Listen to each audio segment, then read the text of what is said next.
nolabait, Kati Omar, jaiotzez Mallorcarra, Katalunian urte askoz Bartzelonan bizitakoa, eta bere sorterria itzuli dana. Ibilbide luzeko psikomotrizista, 45 urtez jardun izan du lan hortan. Urte gehienak, horietatik, 36, irakasle bezala egon da aurre hezkuntzan eta hezkuntza berezian, eta gero nolabait ikasketa burue bai jardun du, eta nola ez formatzailea izan da psikomotrizista moduan, ASEFOP modu internazionaleko elkartea, eta gero AEK, hau Kataluniarra, eta gero luzaro nebai parte hartu izan duna formatzaile eta kolaboratzaile modun. Gaur egun bi proiektutan aholkulari modun aidalanen, jubilatua hau, baina jubilatu aktiboa, behakola esan dit, eta gaurre garbi ikusten da. Eta nolabait, bai emango diot hitza, ondoren, tartea ite deun eta ondo sartze deun hitzaldi hau denboran, ondoren zuek tartea edukitzeko galderetarako. Galderetan, idatziz egiten dituzuenak pasako gea eta hartuko iteu, eta mikroa de bai eskuragai izango zue. Orduan, zure da hitza, Kati.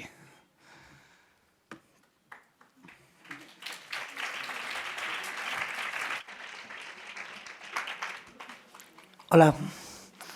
Bueno, no lo he entendido de nada, pero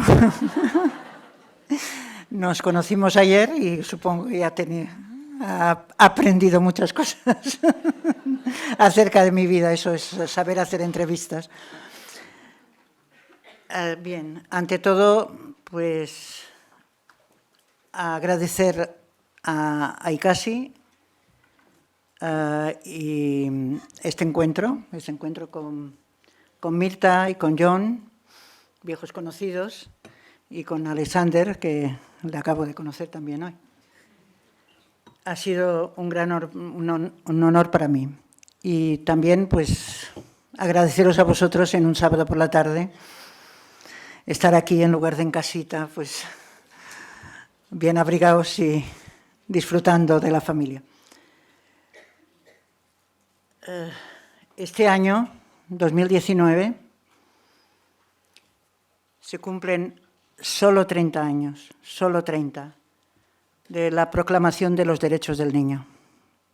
Y vamos bastante mal en aplicarlos. Por eso creo que tengo que seguir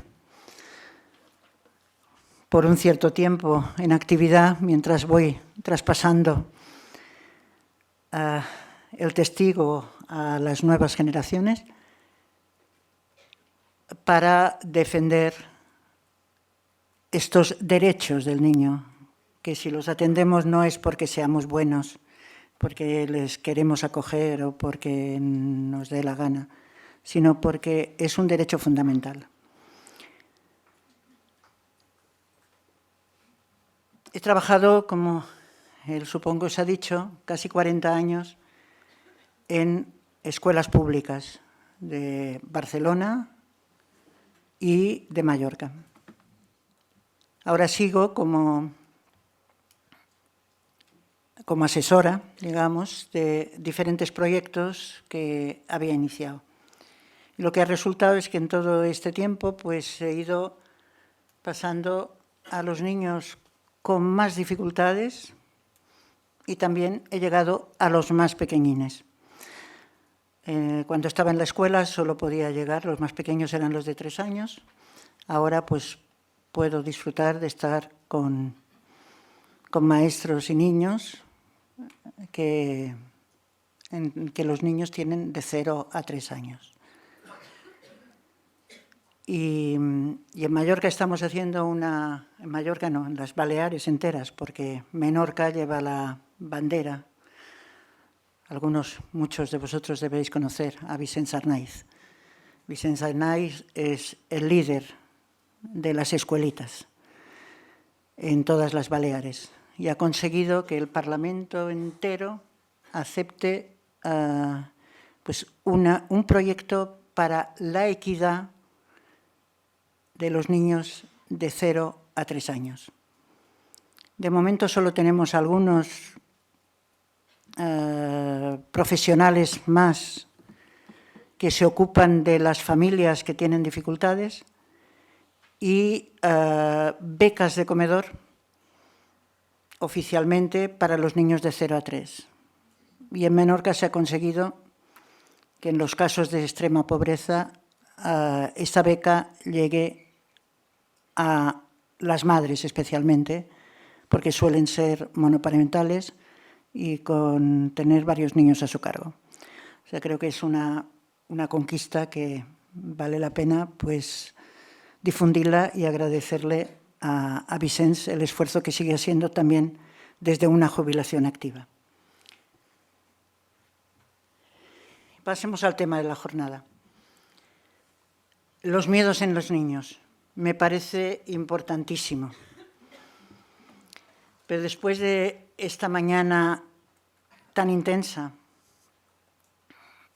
con que la teoría, nos han hablado de miedos, de angustias, de todas las, desde los tres ponentes, y después de una comida donostiarra también potente, vamos a intentar vencer las ganas de hacer la siesta y después de esta unión de la música con el movimiento, pues yo os voy a contar un cuento y además voy a dejar que os lo cuente pues desde YouTube. Es un cuento que a mí me gusta mucho. Casi me lo pisa John. Los verdaderos monstruos no habitan... ¿Dónde viven los monstruos? Perdón. Ya.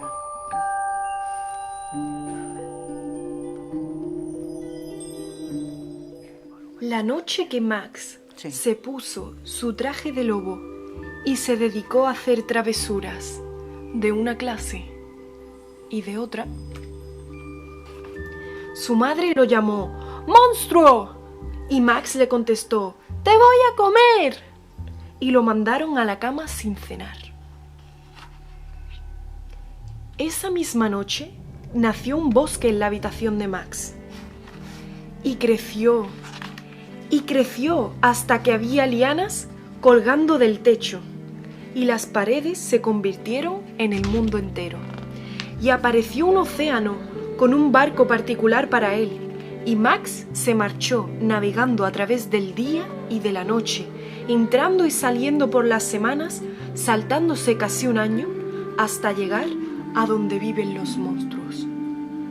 Y cuando llegó al lugar donde viven los monstruos, ellos rugieron sus rugidos terribles, y crujieron sus dientes terribles, y movieron sus ojos terribles, y mostraron sus garras terribles. Hasta que Max dijo ¡Quietos! Y los amansó con el truco mágico de mirar fijamente a los ojos amarillos de todos ellos, sin pestañear una sola vez. Y se asustaron y dijeron que era el más monstruo de todos. Y lo hicieron rey de todos los monstruos. Y ahora, dijo Max, ¡que empiece la fiesta, monstruo!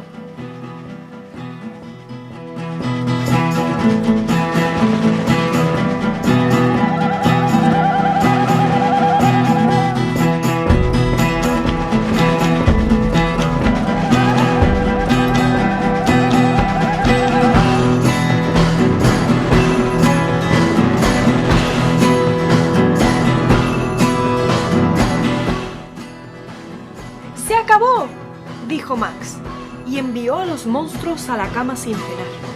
Y Max, el rey de todos los monstruos, se sintió solo y quería estar donde alguien lo quisiera más que a nadie. Entonces, desde el otro lado del mundo, lo envolvió un olor de comida rica y ya no quiso ser el rey del lugar donde viven los monstruos. Pero los monstruos gritaron: ¡Por favor, no te vayas! ¡Te comeremos! ¡Te queremos tanto! Y Max dijo: ¡No! Los monstruos rugieron sus rugidos terribles, y crujieron sus dientes terribles, y movieron sus ojos terribles, y mostraron sus garras terribles. Pero Max subió a su barco particular y les dijo adiós con la mano. Y navegó de vuelta, saltándose un año, entrando y saliendo por las semanas, atravesando el día, hasta llegar a la noche misma de su propia habitación, donde su cena lo estaba esperando. Y todavía estaba caliente.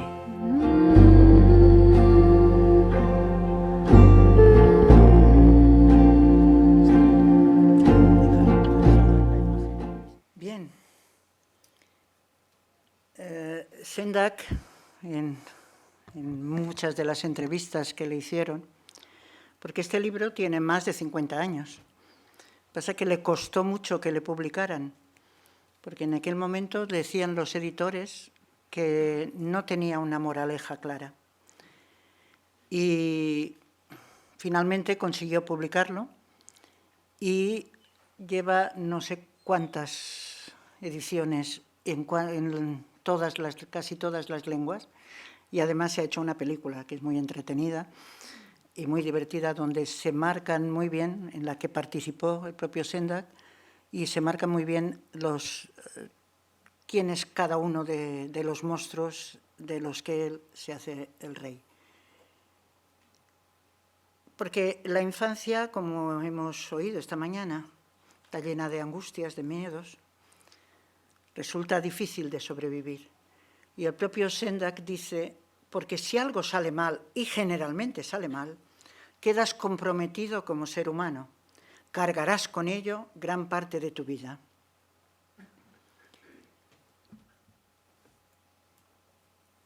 En esta simple historia, que no llega a 400 palabras,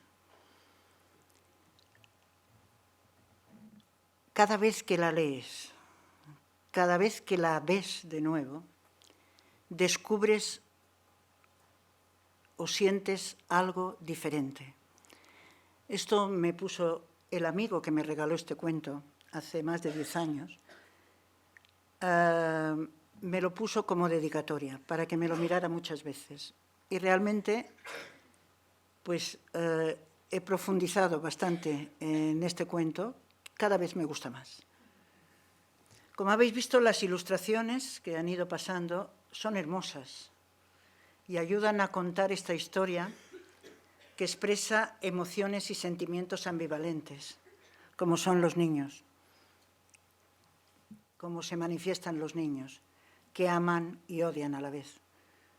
El propio Max se lo dice a su madre: te comeré, cuando le castiga. Después los monstruos se lo dicen a él: no te vayas, te comeremos porque te queremos mucho. O sea que hay la ambivalencia constante en este cuento. Es un poco triste, porque la madre se sale de sus casillas. Hay castigos por en medio. Habla de cosas dolorosas, pero a la vez hay un estallido de alegría, de diversión, y es como una liberación. La fiesta monstruo es realmente liberadora. ¿Dónde se me ha ido?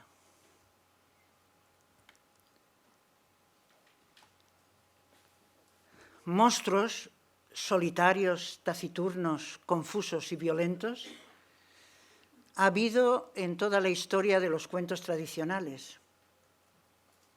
Pero en realidad son un trasunto de este niño que está buscando de forma desesperada que le sigan queriendo y que le acepten como es.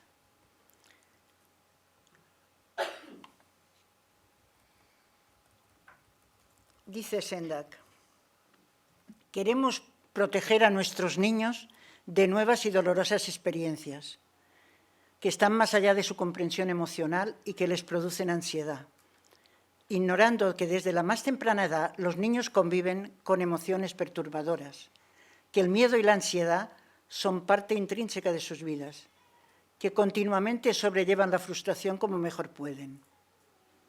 Y solo a través de la fantasía los niños alcanzarán la catarsis. Tienen que ser un poco más mayores que los niños de los que nos han hablado esta mañana. Donde viven los monstruos, apela al niño, pero también apela al adulto, que reconoce en estos monstruos salvajes las emociones turbulentas del pequeño Max. La historia huye de esa infancia entre nubes de colorines, feliz, y nos cuenta que los niños se enfadan, que sienten miedo. Y Sendak nos obliga a los adultos a enfrentarnos a los monstruos que dan más miedo porque están dentro de nosotros. Y el primer paso para vencerlos, porque el miedo nos va a acompañar toda la vida, también nos lo han dicho esta mañana, es reconocer su existencia. Y reconocer su existencia con los niños, delante de los niños, para que los niños puedan reconocer la existencia de sus monstruos. Y acaba diciendo Sendak que la aventura no es tan terrible ni tan solitaria como puede parecer, porque al final nos espera una taza de sopa que todavía está caliente, una cama bien mullida y la reconfortante seguridad de que la madre, a pesar de que hayamos sido malos, nos va a seguir queriendo.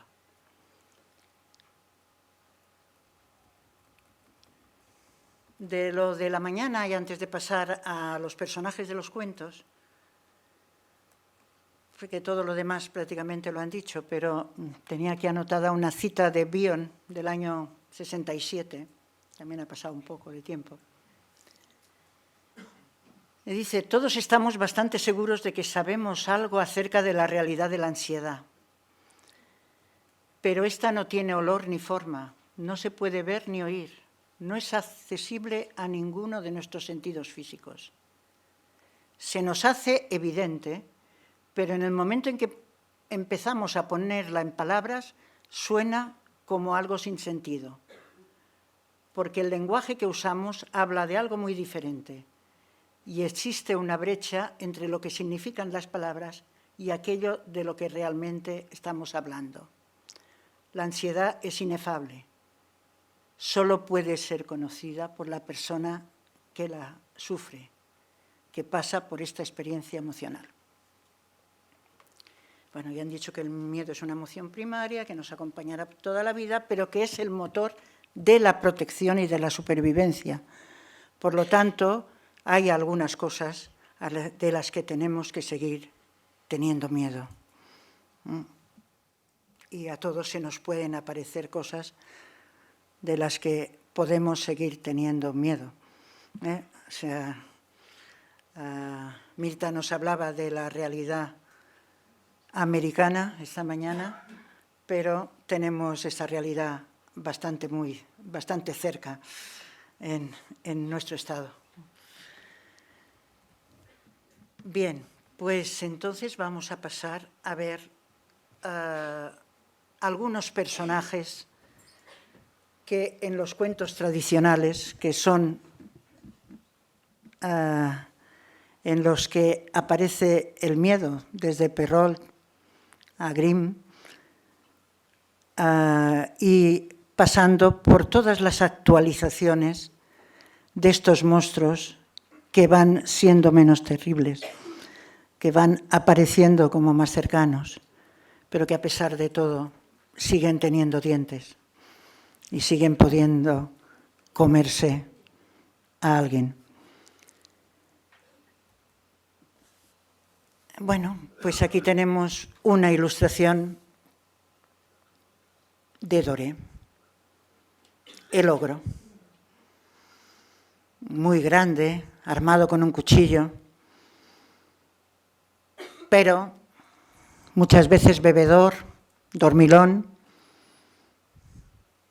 Y aquí tenemos el gran cuento, el cuento de los 3 cerditos.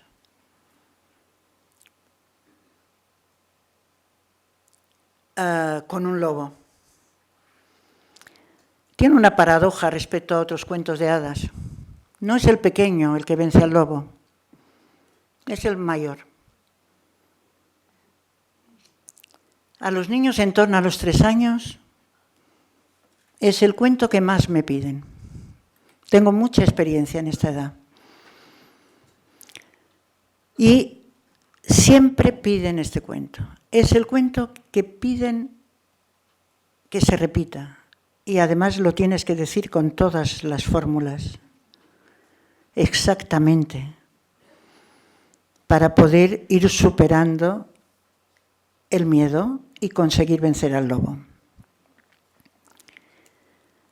Como dice Bettelheim en Psicoanálisis de los cuentos de hadas, también lo recoge Bernard Couturier en Los fantasmas de acción. Quizá es el mayor porque no se trata de 3 cerditos diferentes, sino el niño se va identificando progresivamente con la adquisición de los recursos para poder vencer al lobo, hasta que logra, según en qué versión, cocerlo y según en qué versión, quemarle la cola y que se vaya corriendo y, como se dice en mallorquín, y todavía debe estar corriendo si no se ha parado. Desde que, como eso ocurrió en aquel tiempo en que había todos los personajes fantásticos existían, y todavía debe estar corriendo si no se ha parado. ¿Qué quiere decir lo mismo para los niños? Se ha alejado. Se ha alejado para siempre porque he vencido al miedo. Por eso me preguntaban antes a qué edad, si antes de los 3 años se podía contar. Pues sería como un spoiler. Cuando todavía el niño no está preparado para vencerle, ya le contamos que algún día lo vencerá, pero eso no le da pistas para encontrar en sí mismo los recursos para vencerle. Bueno, y aquí tenemos al ogro más ogro de todos los ogros, el ogro de Perrol, dibujado por Doré. Aquí Pulgarcito ha engañado al ogro y ha cambiado las coronas de las hijas del ogro por los gorros que llevaban ellos, y entonces el ogro, con este gran cuchillo, va a intentar matar a todos los niños que se han atrevido a entrar en su casa. Esos niños, Pulgarcito es representante del abandono. Sus padres son muy pobres, tan pobres que no pueden alimentarlos, y deciden abandonarlos en el bosque. Y Pulgarcito no tiene recursos para volver a casa y se embarca en una aventura. Finalmente sale vencedor con ayuda de alguna magia, de algunas ayudas fantásticas, como también esta mañana se ha empezado a comentar. Aquí tenemos otro gran ogro. El ogro, que está traducido a veces por el gigante, porque es muy grande, todos los ogros son muy grandes. El ogro de Ceralda. es un ogro que solo se alimenta de niños. Pero un día persiguiendo a algún niño se cae y pierde el conocimiento y una niña lo encuentra, le ayuda y le salva. Y estamos también ante un mito del león que ayuda a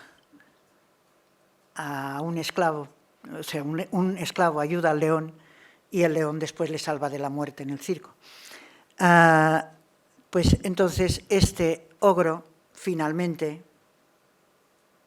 va a acostumbrarse a comer las cosas que Zeralda le cocina. Es decir, que este ogro va a dejar de ser un antropófago salvaje para empezar a disfrutar de la buena mesa. O sea que estamos evolucionando en civilización. Tenemos otro cuento.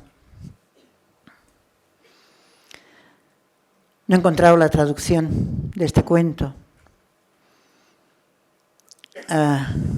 Traduzco yo por la ogresa llorona. Esa ogresa tiene mucha hambre, come de todo, pero un día tiene tanta hambre, va buscando niños para comerse también, pero come de todo y se va alimentando. Pero un día no encuentra nada para comer y se come a su hijo. Cuando se da cuenta de lo que ha hecho, se pone a llorar y va buscando una compensación. Va buscando a un niño para quererle.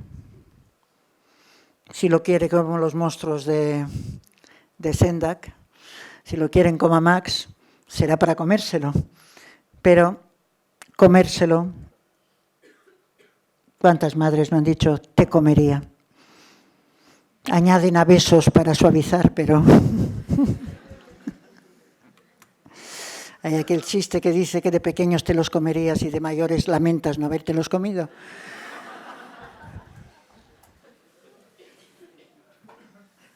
Y llegamos a otro ogro, el ogro que tenía miedo de los niños. Y a él ya había pasado de comerse a los niños y solo le gustan las tostadas con mermelada.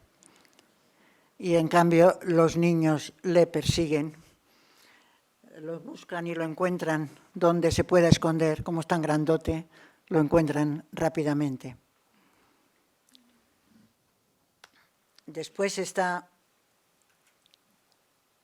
este cuento que ya es tan civilizado que esconde un enigma.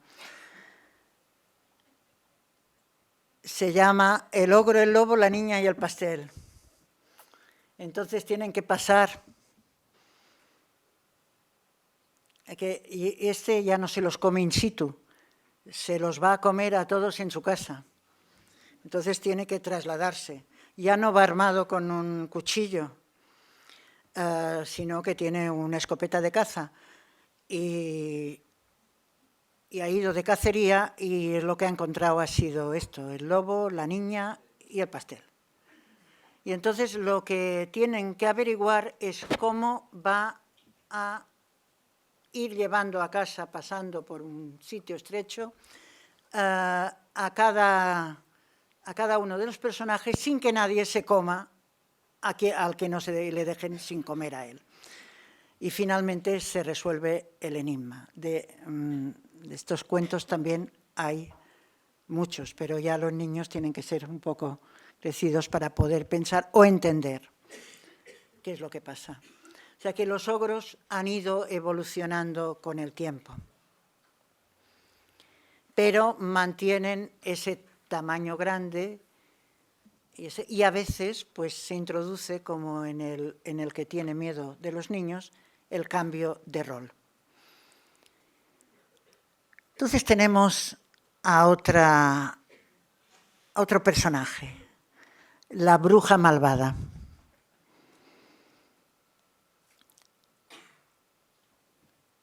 Que aparece en muchísimos de los cuentos, pero entre Halloween y Walt Disney le han quitado gran parte de su poder aterrador. Vemos a esa que no tiene, solo conserva los dientes, pero el gato es peor.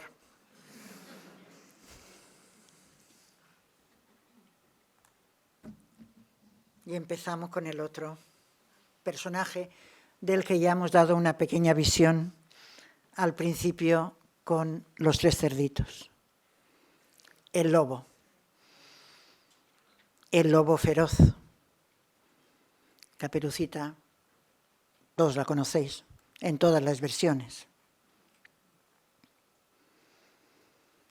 Cuidado con el lobo. Ese es de estos que hay que meter y sacar partes de... Los dientes aparecen dentro de un bolsillo y así los niños tienen que participar algo. Mete la mano en el bolsillo, si te atreves.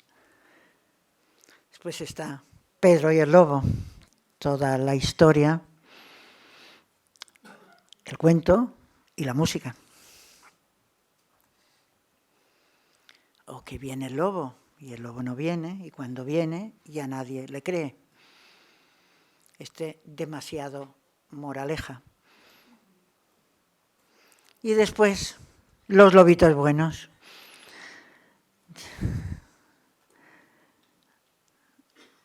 Canciones y el buen lobito. Pero lo he traído. Quiere aprender a ser malo, porque es demasiado bueno.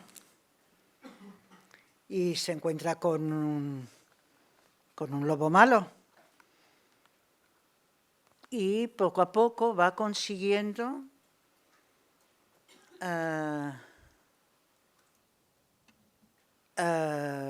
encontrar que él se va haciendo grande.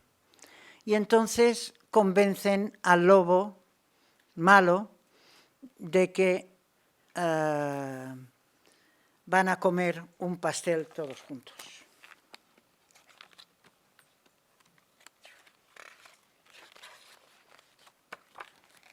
Y aquí se encuentran la abuelita, el lobito y el lobo malo.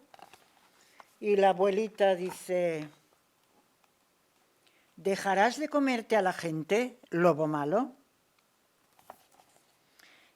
Y el lobo malo contesta: supongo que sí.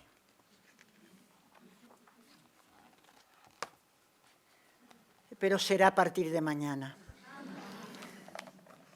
Porque al final un lobo es un lobo y se va a comer. Pero no solo los lobos, el cocodrilo también. Y este es un cocodrilo que come de todo menos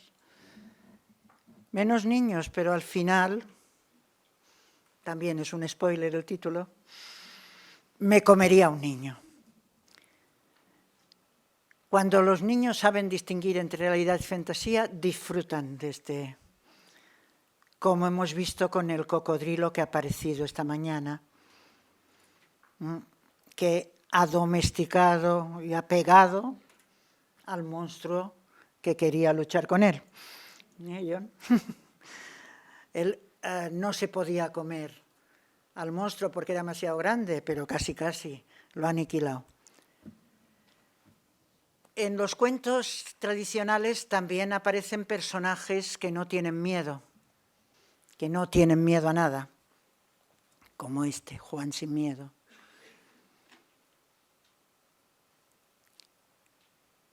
Pero nos podemos preguntar, ¿hemos de edulcorar? ¿Hemos de hacer que este lobo sea bueno de verdad y no se coma a nadie? Porque el miedo ha existido antes de los cuentos y antes de la creación de estos personajes. Si el ser humano no hubiese tenido miedo, no estaríamos ninguno aquí.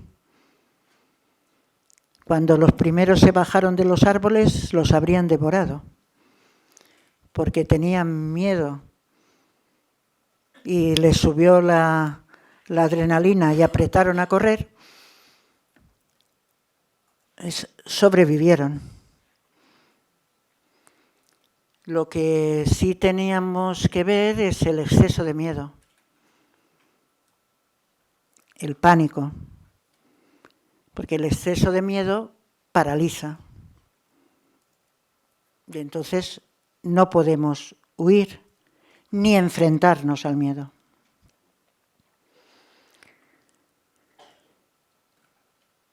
Pero sí podemos jugar con el miedo. A los niños les gusta que yo haga lo mismo que vosotros, que he hecho con vosotros, que se lo enseñe así y que luego cierre. Y si les pregunto por qué lo tengo que cerrar, me dicen, porque el lobo está dentro. Se ha quedado ahí. No estar aquí en sueños esta noche. O sea, le pueden poner en un lugar. Porque eso, el tamaño de los monstruos dependerá del miedo que les tengas.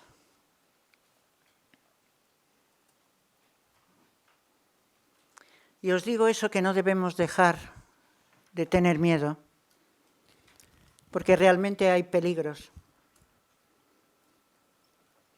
de los que tenemos que tener miedo. Esta mañana Mirta nos hablaba del bullying en la escuela, entre niños de las mismas edades. Y aquí os traigo este dibujo, que era el póster de un seminario, que era sobre el abuso sexual infantil. Entonces tenemos que aprender a decir a los niños que aprendan a decir no cuando quieren decir no, cuando algo les pone en alerta, sea desconocido, como también hemos visto en la película que nos ha mostrado Alex, o aunque sea conocido, porque muchas veces esos monstruos que no habitan en los cuentos están muy cerca de los niños. Son lobos con piel de cordero y que están muy cercanos a las familias de los niños. Y hay que aprender, como hemos dicho, hablando de nuestros monstruos y permitiendo a los niños poner palabras a los suyos, que entonces pasamos de la ansiedad al miedo, y a un miedo que podemos controlar, pero necesitamos también la cognición, la mente, para saber distinguir y fiarnos de nuestras sensaciones, de nuestro miedo, y huir o pedir ayuda, que es lo que tenemos que enseñar a los niños. O también, me gusta en francés, es de Yoda. Traduzco. El miedo es el camino hacia el lado oscuro. El miedo lleva a la cólera lleva al odio, el odio lleva al sufrimiento.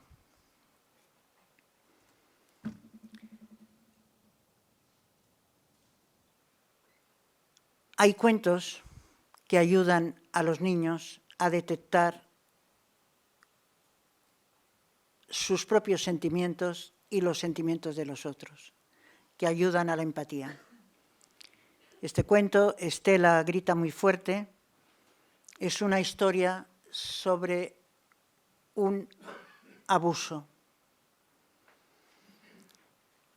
a una niña dentro de la familia. Y esta niña consiguió, gracias a una maestra,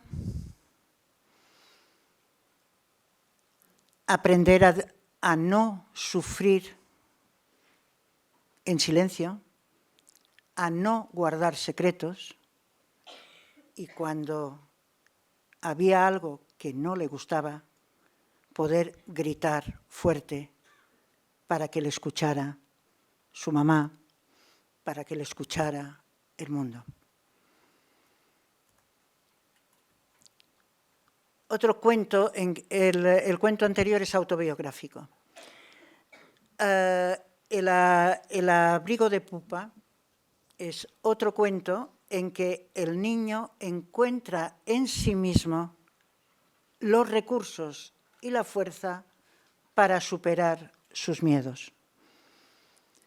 Pupa cargaba todos sus miedos, y tenía muchos, en un abrigo, y a medida que llevaba siempre puesto, y a medida que pasaba el tiempo, el abrigo se hacía más pesado, con lo que Pupa llegó a no salir de casa. Pero un día aprendió que si se desprendía de estos miedos, iría más ligera, y al final voló. O ese que ya conocéis todos. Gaxuxa tiene una ayuda maravillosa. No es un hada, es una tiza. ¿Cómo va a haber hadas cuando una va al colegio? Pero con esta tiza consigue hacer lo que dicen los niños, dejar a los monstruos encerrados detrás de la puerta.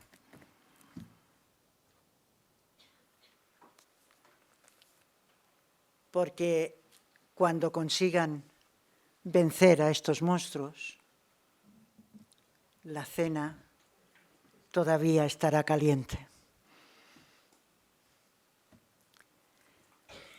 Yo daría muchas gracias a todos los niños y las niñas que me han enseñado a contar el cuento que les gusta. Quizá el que necesitan. Porque si yo les traigo uno nuevo, o su padre les compra uno nuevo, y no les atrae, te dicen que lo guarde para otro día y que les cuente los 3 cerditos. Y que lo cuente bien, que no vaya deprisa. Eso me lo han enseñado especialmente Candela y Estrella Marín, porque me han regalado a mí algunos de sus cuentos, porque ellas dicen, más adelante, Katy, cuando tú nos los puedas contar. Y a su padre le dicen, para Katy, que a ella le gustan estos cuentos. Su padre tiene ganas de que les guste, le guste mucho leer a sus hijas, que les guste leer, y las llena de todo lo que encuentra por todos los sitios. Y entonces ellas deciden cuáles les gustan y cuáles todavía no. Bueno, y a todos vosotros, es que ricasco, mila esker, no sé si lo he puesto bien.